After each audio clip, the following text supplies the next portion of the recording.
اعلیٰ حضرت فاضل بریلوی رحمۃ اللہ علیہ فرماتے ہیں سونا جنگل رات اندھیری چھائی بدلی کالی ہے، سونے والوں جاگتے رہنا چوروں کی رکھوالی ہے۔ سونے والوں جاگتے رہنا چوروں کی، یہاں تو لوگ ہمارے عقائد کو تباہ کر رہے ہیں، صحابہ اور اہل بیت کے بارے میں، حضور کی نسبتوں کے بارے میں، اور ہمیں فکر نہیں ہے۔ اتنی دور لے جایا جا رہا ہے، اتنا فکری انتشار۔ نہیں کہا حضرت ربیہ بن کعب کی وہ حدیث تو سارے لوگ سناتے ہیں کہ وضو کرایا کرتے تھے، تو نبی پاک نے فرمایا کچھ مانگ لے۔ انہوں نے جنت میں نبی پاک کا پڑوسی مانگ لیا، یہ بخاری میں موجود ہے۔ لیکن وہ والی حدیث بھی پڑھو کہ جب نبی پاک نے انہیں کہا کہ ربیہ تو مجھے وضو کراتا رہتا ہے، شادی کیوں نہیں کرتا؟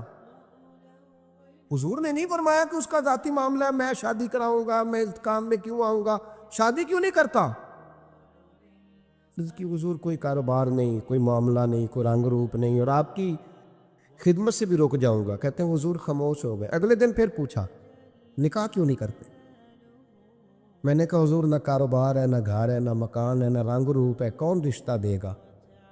جب میں یہ کہہ کے باہر نکلا نا حضور خاموش ہو گئے، تو میرے دل میں خیال آیا ربیہ تو بحث کیوں کرتا ہے؟ اور ان کو بتاتا ہے جنہیں اللہ نے سارا کچھ ہی عطا فرمایا ہوا ہے۔ حضور کہتے ہیں شادی کیوں نہیں کرتا؟ تو چپ کر کے کہہ دے محبوبہ جیسے دل کرتا ہے ویسے کر دے، تو آگے سے دلیلیں دیتا پھرتا ہے۔ یہ بھی کو بات ہوئی۔ فرماتے ہیں اگلے دن میں نے ارادہ کر لیا، حضور نے اگر آج کہا تو کہہ دینا یا رسول اللہ جیسے دل ہو کرے۔ میں نے وضو کرایا، میرا خیال تھا حضور یہاں روک کے کہیں گے، یہاں روک کے کہیں گے، پر حضور نے آج بات ہی کوئی نہ کی۔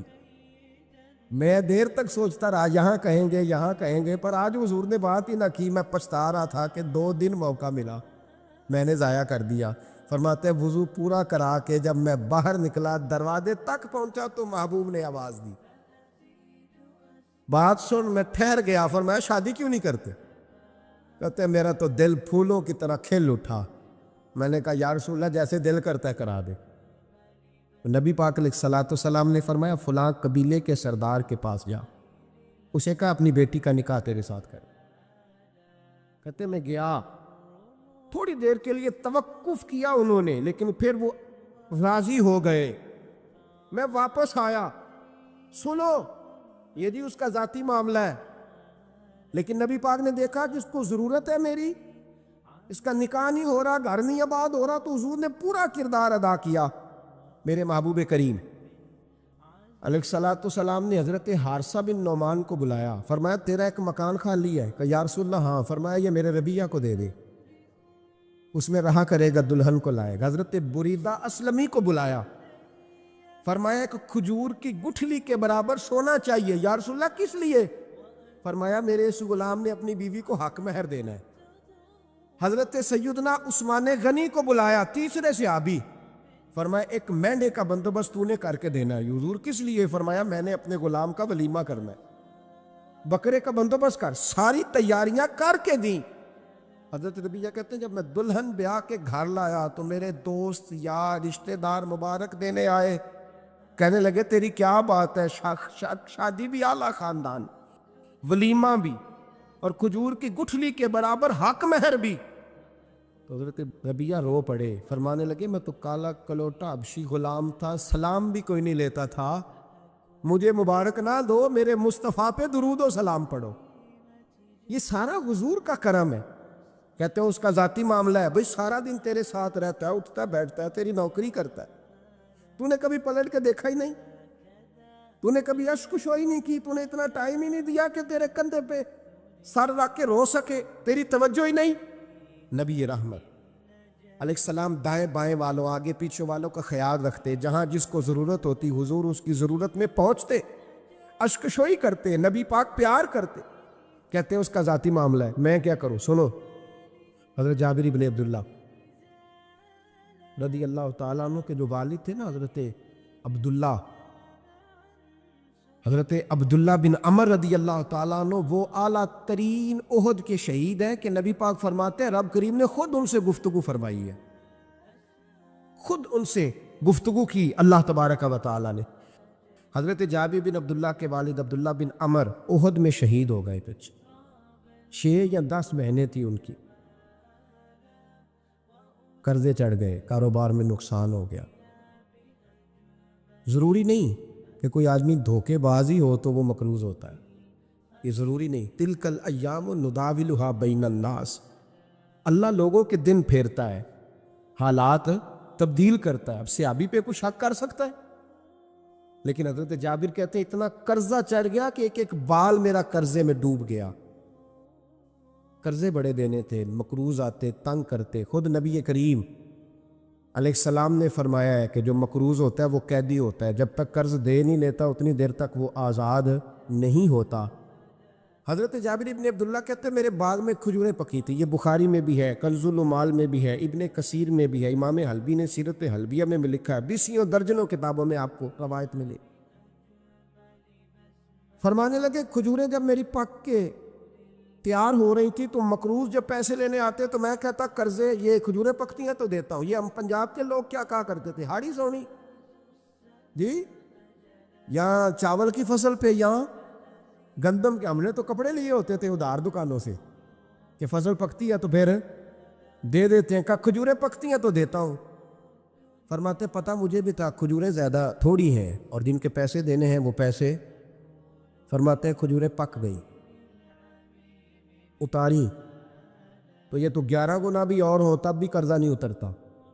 کہتے ہیں میں نے دوستوں سے، یاروں سے، رشتہ داروں سے، وہ جو کہتے ہیں نہیں کوئی حکم ہوا تو بتانا، پھر جس دن بندہ حکم بتاتا ہے اس دن کہتے ہیں آج سویرے ہی بچہ پیسے لے گیا، یہ تو 2 گھنٹے پہلے بتاتا تو تیرا کام، ہنس رہے ہیں آپ بیچ بیچ میں سے، 2 گھنٹے بس لیٹ ہیں آپ، بلکہ کئی تو پونے گھنٹے کا ٹائم دیتے ہیں، کہتے ہیں پونا گھنٹہ پہلے تو آ جاتا تو تیرا کام بس، اور جب بھی آپ فون کرو سے اگلی دفعہ کرے تو پھر شاید آدھے گھنٹے کا ٹائم دے دیں کہ آدھا گھنٹہ ہو گیا تو لیٹ ہو گیا، ورنہ کام بالکل تیار تھا۔ اور ہمارے زمانے میں تو دوستی قائم رکھنی ہے تو صرف اس سے رہ سکتی ہے جسے آپ کام نہ بتائیں، حالانکہ اس دوست کا کیا مطلب، دنیا تے جو کام نہ آیا اوکھے سوکھے ویلے، اس بے فیضے سنگی کولوں بہتر یار اکیلے، کیا مطلب ہے؟ کام بتایا تو رفو چکر ہو گیا، مانا کیا ہوا اس بات؟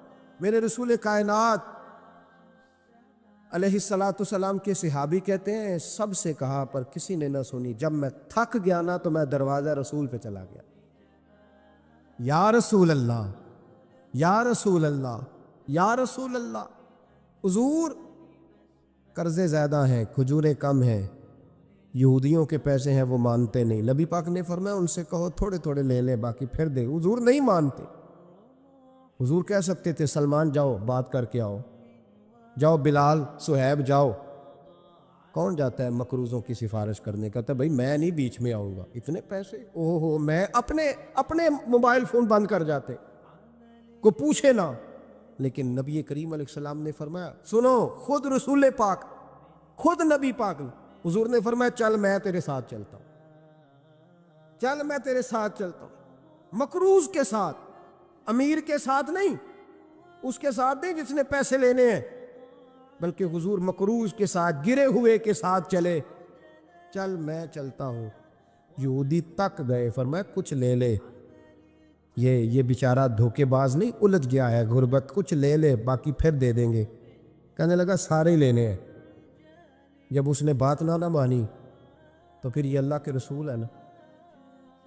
اعلیٰ حضرت فرماتے ہیں میرے کریم سے گر قطرہ کسی نے مانگا، دریا بہا دیے، دوربے بہا دیے۔ یہ دوربے کیا ہوتے ہیں؟ یہ مجھے پوچھا تھوڑے دن پہلے ایک شخص نے، آپ سنتے رہتے ہیں نا شعرات تو ترجمہ پوچھتے ہی نہیں نا، کبھی پوچھ لیا کریں کہ اس کا معنی کیا ہے، کبھی پرچی لکھ لیا کریں تاکہ کوئی جب آپ سے پوچھے تو یہ دوربے کیا ہے، لفظ دوربے ہے ہی نہیں، اصل میں اعلیٰ حضرت کو پڑھتے نہیں نا لوگ، تو انہیں پتہ ہی نہیں وہ بات کتنی اعلیٰ، یہ لفظ دوربے نہیں ہے۔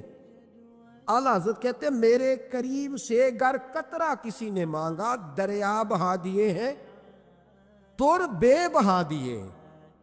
دور علیحدہ ہے اور بے بہا، دور کہتے ہیں ہیرے کو، ایک معنی ہیرا ہے، دور بے بہا، بے بہا کی تو سمجھ آتی ہے نا، دور بے بہا دیے ہیں یعنی ہیرے بے بہا دیے ہیں اسے۔ اب سمجھ آئی یہ بات کی، دریا بہا دیے ہیں، دور بے بہا دیے ہیں، یہ معنی ہے شعر کا۔ تو جب وہ نانا مانا یہودی، تو نبی کریم علیہ الصلوۃ والسلام فرمانے لگے نہیں تو پھر پورے لینے ہیں؟ کہنے لگا جی پورے لینے ہیں۔ حضور فرمانے لگے کل آ جانا، سارے دے دیں گے، پورے پیسے تیرے ملیں گے، تو آ جانا۔ حضرت جابر ابن عبداللہ کو حضور نے فرمایا کھجوریں اتار کے نا تو اپنے باغ میں ڈھیر لگا اور میں آیا۔ حضرت عمر حدیث کے راوی ہے، فرماتے ہیں بس رسول پاک چل پڑے۔ حضور نے کندھے پہ رومال رکھا، حضور چل پڑے۔ کوئی چٹائی نہیں بچھائی، حضرت جابر کہتے ہیں، کوئی صوفہ نہیں رکھا، وہ پھولوں کے ہار نہیں۔ حضور آئے، 2-3 چکر میرے باغ کے لگائے اور کھجوروں کے ڈھیر کے پاس بیٹھ گئے۔ فرمایا بلا جس کے پیسے دینے، بلا، اب تنگی یہ داماں پہ نہ جا، اور بھی کچھ مانگ، بلا۔ فرماتے بندے کو بلایا، حضور نے فرمایا کتنے پیسے؟ حضور اتنے درہم دینار ہے۔ فرمایا کھجوریں تولتا جا اور دیتا جا۔ فرماتے میں دیتا گیا، میں نے کہا حضور اس کے پیسے پورے ہو گئے۔ حضور مسکرا کے فرمانے لگے چل 4-5 کلو کھجوریں اضافی دے دے، کوئی عرض نہیں۔ کہتے وہ بھی دے دی۔ حضور نے فرمایا بلا دوسرے کو۔ فرمایا اس کو بھی بلایا، تولتا گیا، دیتا گیا، حضور پورے ہو گئے۔ نبی کریم علیہ الصلوۃ والسلام نے فرمایا چل 4-5 کلو کھجوریں زیادہ دے دے۔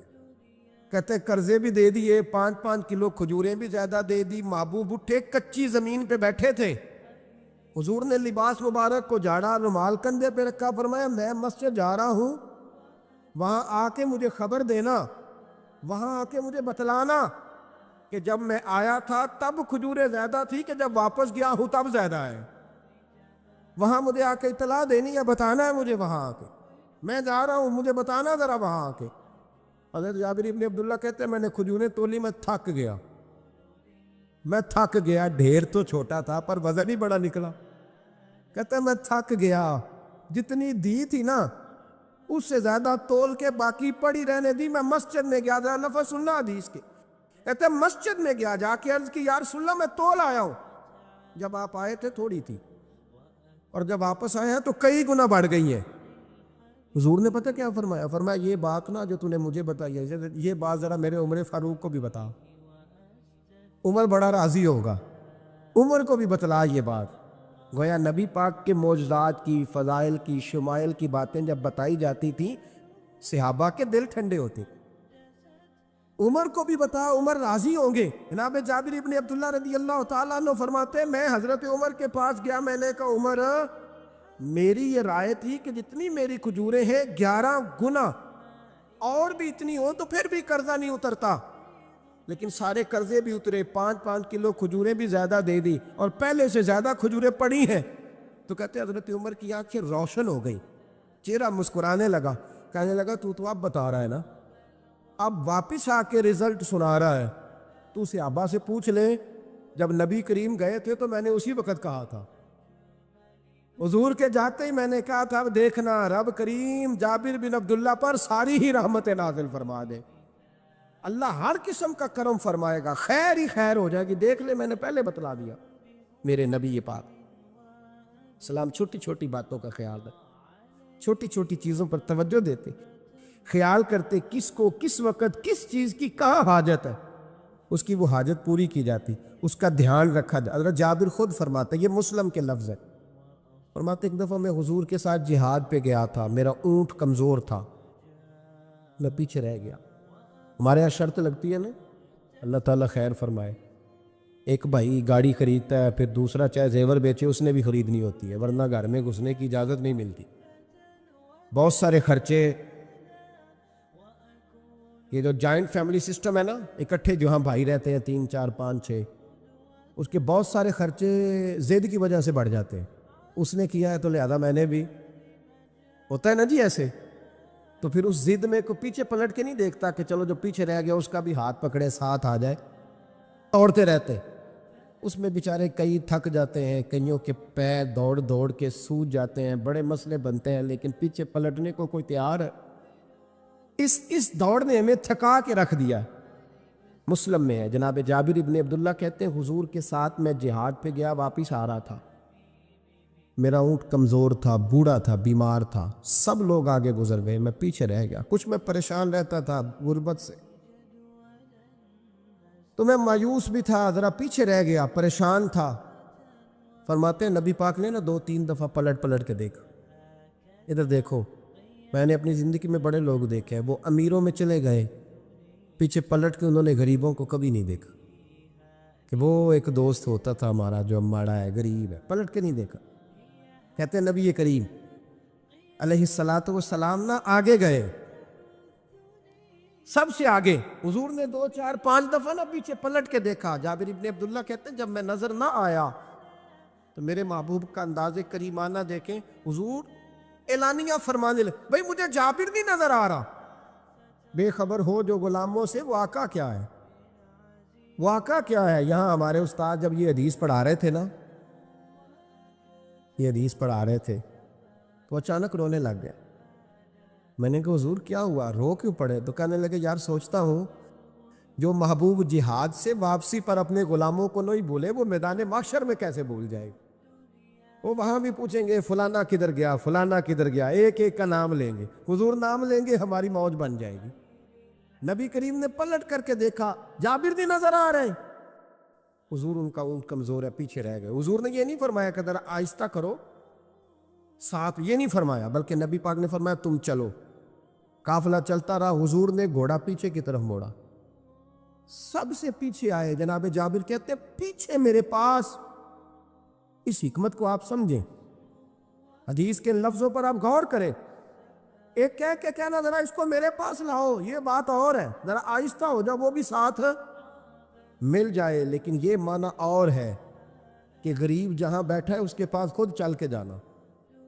حضور خود پلٹ کے پیچھے آئے اور فرماتے میں جو کہ پریشان تھا تو محبوب میری طرف دیکھ کے فرمانے لگے اس کو دوڑاتا کیوں نہیں، پیچھے کیوں رہ گیا؟ تو کہتے ہیں مایوس بندہ، پریشان بندہ کبھی کبھی وہ اس طرح بولتا ہے کہ جیسے کڑ رہا ہے، تھوڑا سا نا سخت ترش باتیں بھی کرتا ہے۔ کہتے ہیں میں نے اس عالم میں نا، میں نے کہا حضور اس قابل ہوتا تو سب کے ساتھ مل نہ جاتا، کمزور ہے، ماڑا ہے، مہران ہے، وہ بھی پرانی جو چل ہی نہیں سکتی، یہ کہاں یا رسول اللہ دوڑے گا، اس قابل ہی نہیں ہے۔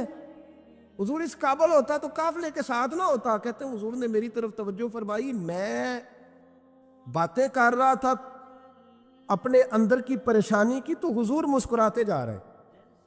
حضور کے ہاتھ میں چھڑی تھی، فرمانے لگے ایسے ہی تو باتیں کر رہا ہے۔ نبی پاک نے اونٹ کی پشت پہ چھڑی لگائی اور فرمایا تو دوڑتا کیوں نہیں؟ بڑے ہلکے سے مسکرا، اوے تو دوڑتا کیوں نہیں؟ تو جناب جابر ابن عبداللہ کہتے ہیں جو سب سے پیچھے تھا نا وہ سب سے آگے نکل گیا، وہ دوڑتا گیا، دوڑتا۔ فرماتے ہیں میرا چہرہ بھی عجیب سا، لوگ میرے انداز دیکھیں کہ یہ کیسے آگے نکل گئے، کیسے، کبھی نہ سوچ یہ کیسے نکل گیا، بس سمجھ لے آگے وہی نکلا ہے جسے مصطفیٰ کی تھبکی مل گئی ہے۔ تو یہ نہ کہ سیاست کر گیا، چلاکی کر گیا، بس تھبکی مل گئی تو بات بن گئی۔ کہتے ہیں میں نکل گیا آگے، حضور کی تھبکی جو ملی تھی۔ حضرت جابر ابن عبداللہ کہتے ہیں حضور گھوڑا دوڑا کے میرے پاس آئے، خود حضور نے میرا اونٹ تیز کرایا نبی پاک کی برکت سے۔ تو قریب آ کے فرمانے لگے ٹھہر جا یار، ہم بھی تیرے قافلے میں، ہمیں بھی ساتھ لے لے۔ فرماتے اب تو میں رو ہی پڑا کہ خود بھیک دے، خود ہی کہے منگتے کا بھلا ہو، ٹھہر جا یار ہمیں بھی ساتھ لے لے۔ جناب جابر ابن عبداللہ رضی اللہ تعالیٰ عنہ فرماتے کہ جگہ پڑاؤ کیا، رکے، ٹھہرے کھانے پینے کو، نماز پڑھنے۔ نبی کریم نے مجھے بلایا، میں حاضر ہوا تو کہا یا رسول اللہ حضور حکم؟ تو محبوب فرمانے لگے جابر یار تیرا اونٹ میں نے نرالا ہی دیکھا، بوڑھا ہو کے سب سے آگے نکل جاتا ہے، بیمار ہو کے، کمزور ہو کے۔ کہتے ہیں میں چہرہ دیکھتا جا رہا ہوں کہ حضور سارا ہی پتہ ہے آپ کو، میں کیا عرض کروں؟ تو محبوب فرمانے لگے پسند آ گیا، بیچ نہیں دیتے میرے ہاتھ؟ کہا یا رسول اللہ آپ رکھ لیں۔ حضور آپ کا یہ؟ فرمایا نہیں میں پیسے دوں گا۔ کتنے کا ہے؟ کہا یا رسول اللہ آپ رکھ لیں۔ فرمایا پیسے دوں گا۔ یا رسول اللہ مارکیٹ میں جاؤں تو 6-7 دینار کا بکے گا۔ فرمایا نہیں بھائی میں تو پورے 10 دوں گا۔ 6-7 نہیں، میں تو پورے، حساب سیدھا، 6-7 کا کیا حساب ہوا، 10 پورے کا۔ حضور پھر بندہ نوازی ہے نا، کون بول سکتا ہے؟ حضور نے فرمایا بلال تیرے پاس 10 دینار تھے؟ حضور ہیں۔ فرمایا ان کو دے دو، اونٹ کے پیسے رکھ لو اور مال نہ مدینے جا کے دے دے۔ جابر ابن عبداللہ کہتے ہیں میں مدینے گیا شام کو، میں نے نا کبھی اپنے اونٹ کی اتنی خدمت نہیں کی جتنی اس دن کی۔ میں نے اسے بڑے پیار سے نہلایا، میں نے نئی رسی خرید کے اسے نکیل ڈالی، آج محبوب کی بارگاہ میں لے کے جانا ہے۔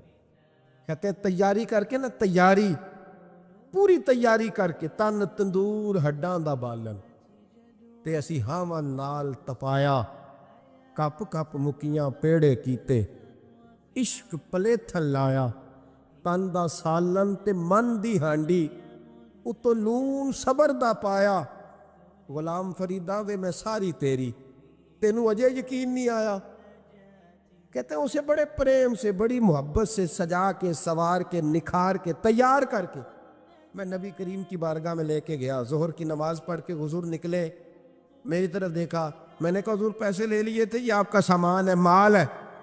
کہتے حضور نے نکیل تھامی، میں واپس پلٹا، ابھی گلی کی نکر مڑا نہیں تھا، حضور نے آواز دی، جابر ذرا سن تو صحیح۔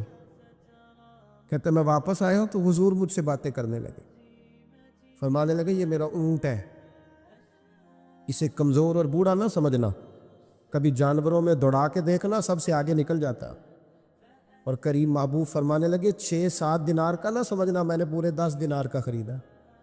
اور پھر حضور پھر مسکرائے، فرمایا جابر تمہیں پتہ ہے تحفہ لینے دینے سے محبت بڑھتی ہے؟ حضور ہاں۔ فرمایا رکھ لو، میں تمہیں تحفے میں دینا چاہتا ہوں، رکھ لو، میں تحفے میں دینا چاہتا ہوں۔ جناب جابر ابن عبداللہ کہتے ہیں میں واپس لوٹ رہا تھا، رو رہا اور کہہ رہا تھا جیسا نبی اللہ نے مجھے دیا، جیسا رسول اللہ نے، سب سے اولا ہو اعلیٰ ہمارا علم۔ آنکھیں بند کر کے جھوٹ کی زندگی جی کے، اپنے ساتھ بددیانتی کر کے، دھوکہ دے کے، اپنے آپ کو دائیں بائیں، اپنے آپ کو کہیں مصروف رکھ کے کچھ وقت ضائع تو کر لیتے ہو، پر تمہیں پتہ تو ہے نا کہ عبادت اللہ کی کرنی، تمہیں اس کی خبر ہے۔ میرے رسول پاک علیہ وسلم نے فرمایا بندہ اللہ کے سب سے قریب اس وقت ہوتا ہے جب وہ سجدے کی حالت میں ہوتا ہے۔ کس کے قریب ہوتا ہے؟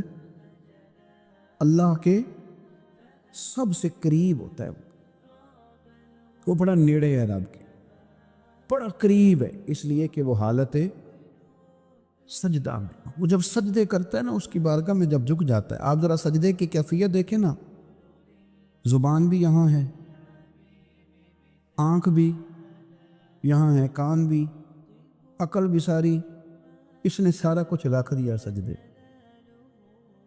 آپ وہ کبھی پیچھے جائیں تو دیہاتوں میں کہا جاتا تھا ناک سے نکیریں نکالو، بہت بڑی سزا ہوتی تھی نا، ناک سے نکیریں نکالو، بڑی سزا ہوتی تھی۔ تو اس نے کہا مالک مجھے کسی نے کہا نہیں، پر دیکھنا میں نے رکھ دی ساری عقل سجدے میں، اور رکھ کے کہا کیا سبحان ربی یا اللہ، اللہ میں پست ہوں تو اعلیٰ، اللہ تو میرا رب ہے اور تو سب سے اعلیٰ اتنا۔ اور فرمایا جب یہ اس کیفیت میں ہوتا ہے تو پھر یہ اپنے رب کے قریب ہوتا ہے۔ میرے نبی کریم علیہ السلام نے مصلی سے دل لگانے کا درس دیا، حضور نے توجہ دلائی، صحابہ اس ذوق کے حامل لوگ تھے، وہ کوشش کرتے تھے۔ جناب صدیق اکبر رضی اللہ تعالیٰ عنہ کا عبادت کا مزاج ہمیشہ قائم رہا۔ حضرت عمر فاروق ساری رات اللہ کے حضور کھڑے رہے۔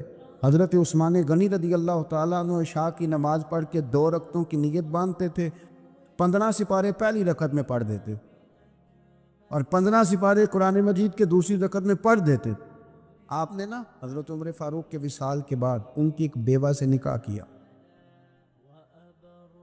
حضرت عثمان غنی نے نکاح کیا۔ وہ خاتون آپ کے نکاح میں آئیں تو عرض کرنے لگی امیر المومنین میرے لیے اعزاز تو بہت ہے کہ میں امیر المومنین کی بیوہ تھی تو امیر المومنین کی منکوحہ ہو گئی ہوں، لیکن حضور نہ تو میں جوان ہوں کہ میرے اندر رغبت ہوتی اور نہ میں اب اس قابل ہوں کہ کوئی خدمت کر سکوں، میرے ساتھ نکاح کی وجہ کیا بنی؟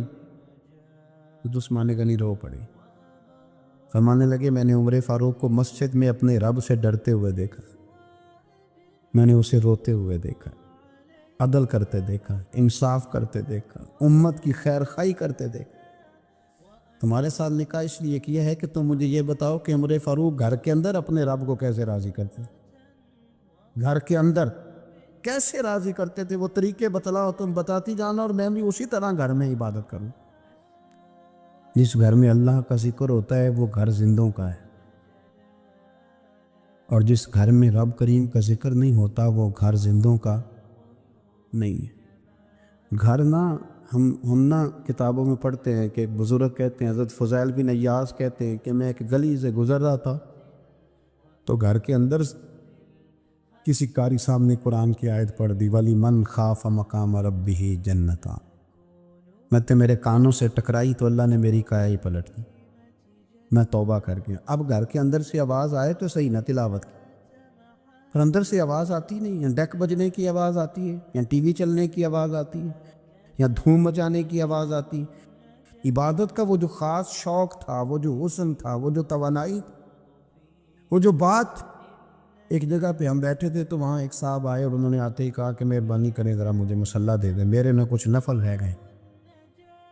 تو میں نے وضو کر لیا تو کوئی مصلی مل جائے، مصلی انہیں دے دیا گیا، وہ مصلی لے کے چلے گئے۔ تو پیچھے ایک صاحب نے تبصرہ کیا کہ انہوں نے کتنا ریاکار بندہ ہے، لوگوں کو دکھا رہا ہے کہ میں نفل پڑھتا ہوں، ہے کو بات کرنے والی۔ میں نے اسے کہا، میں نے کہا تو مہربانی کرنا، اس طرح کی ریاکاری تو بھی کر، پکڑ مصلی اور جا تو بھی تھوڑی ریاکاری کر کے آ، اٹھ ذرا، شکر کر کوئی یہ ریاکار بھی ملا ہے، کوئی نفل پڑھ کے ریاکاری کر رہا ہے۔ اللہ کا میں کہتا ہوں کو پڑھے تو صحیح نہ، یا یہ کوئی دور ہے نفل پڑھنے کا؟ اس میں تو لوگوں کا مزاج ہی نہیں، طبیعت ہی نہیں۔ میں نے کہا چل مہربانی کر یہ دے مصلی اور تو بھی جا تھوڑی سی کاریا ریاکاری کرو تو صحیح نا، مزاج ہی نہیں، ذوق۔ جمعے کی نماز پڑھ کے یوں دنیا بھاگتی ہے، او ہو پتہ نہیں کون سی پیچھے آگ تھی جو بجھائی جائے گی۔ اور آج تک لوگ مسئلہ پوچھ رہے ہیں کہ جمعے کی بعد والی سنتیں کتنی ہوتی ہیں۔ میں نے کہا کتنے سال ہو گئے جمعہ پڑھتے، کتنے سال ہو گئے، ابھی تک سنتوں کا نہیں پتہ، ابھی تک نہیں علم کے پہلے کتنی رکھتے ہیں اور بعد میں کتنی رکھتے ہیں۔ فجر کی سنتیں کب پڑھنی چاہیے؟ سنو فجر کی سنتوں کے بارے۔ میرے رسول کریم سید عالم صلی اللہ تعالیٰ علیہ وسلم سے ایک صحابی نے پوچھا تھا، حضور میری فجر کی سنتیں رہ گئیں یا رہ جاتی ہیں تو حکم کیا ہے؟ کیا انداز ہے حضور کا، بخاری مسلم کے لفظ سنو۔ حضور سید عالم صلی اللہ علیہ وسلم فرمانے لگے، اس نے کیا پوچھا تھا؟ حضور جواب کیا دیتے؟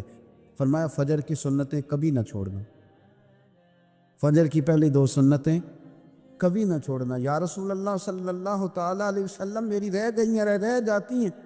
فرمایا فجر کی 2 سنتیں نہ چھوڑنا، فرمایا فجر کی پہلی 2 سنتیں مجھے دنیا اور دنیا کے اندر جو کچھ ہے وہ سب سے زیادہ پیاری ہے۔ فجر کی 2 سنتیں دنیا اور دنیا میں جو کچھ ہے مجھے وہ سب سے